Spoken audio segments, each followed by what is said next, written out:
बहुत सारा वेलकम है आपका इस वीडियो में। आज हम जानने वाले हैं कि CSIR नेट JRF क्वालिफाई करने के बाद आपको जो नेट और JRF का सर्टिफिकेट मिलता है वो कब तक वैलिड रहते हैं, यानी कब तक आप उन्हें इस्तेमाल कर सकते हैं। आज की वीडियो में हम जानने वाले हैं।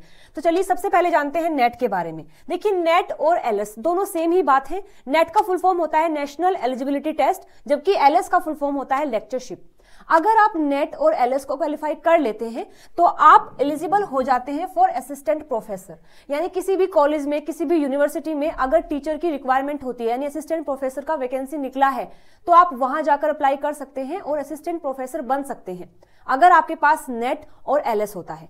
अगर बात करें इसकी वैलिड होने की, तो इसका जो सर्टिफिकेट आपको मिलता है वो लाइफ टाइम के लिए वैलिड होता है। यानी एक बार अगर आप नेट और LS क्वालिफाई कर लेते हैं तो अपनी पूरी जिंदगी तक आप एलिजिबल होते हैं असिस्टेंट प्रोफेसर के लिए, यानी नेट का सर्टिफिकेट आपका through out your life valid रहता है। ठीक है, अब बात करते हैं JRF के बारे में। JRF का फुल फॉर्म होता है जूनियर रिसर्च फेलोशिप। यदि आप JRF को क्वालिफाई कर लेते हैं तो आप PhD में एडमिशन ले सकते हैं, और अगर आप JRF के थ्रू PhD में एडमिशन लेते हैं, PhD करना चाहते हैं, तो सरकार जो है आपको हेल्प करती है आपकी पूरे PhD के दौरान, आपको स्कॉलरशिप देती है जिससे कि आपकी PhD अच्छे से रन होती रहे।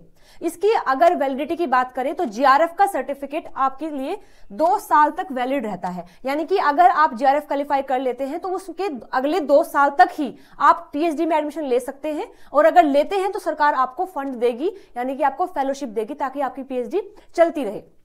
तो नेट की जो वैलिडिटी होती है वो लाइफ टाइम होती है, जबकि JRF की सर्टिफिकेट की जो वैलिडिटी है वो 2 साल तक होती है। अब हमें ये कैसे पता लगेगा कि कब तक है वो 2 साल? आपका जो सर्टिफिकेट मिलेगा, JRF जो अवार्ड लेटर मिलता है, उसमें आपकी डेट लिखी होती है, यानी कब से आपका JRF का सर्टिफिकेट का स्टार्टिंग डेट लिखा होता है, जिससे आप लगा सकते हैं, बता सकते हैं कि 2 साल मेरे कब तक पूरे होंगे। तो इस सर्टिफिकेट के अंदर जो इसकी वैलिडिटी है उसका डेट लिखा होता है।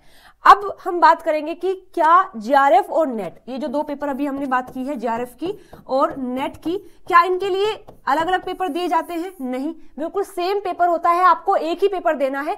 इसमें बस कट ऑफ का डिफरेंस रहता है, यानी कि नेट में जो कट ऑफ है वो थोड़ा कम मार्क्स पर जाती है, जबकि JRF की थोड़ी हाई हो जाती है।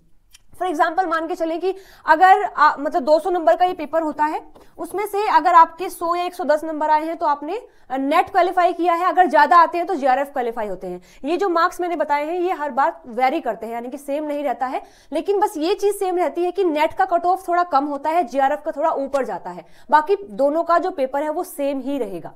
तो आई होप आपको ये जो जानकारी मैंने दी है पसंद आई होगी, अच्छी लगी होगी, आपको इन्फॉर्मेटिव लगी होगी। अगर लगी है तो वीडियो को लाइक शेयर सब्सक्राइब जरूर से कर देना। Thank you.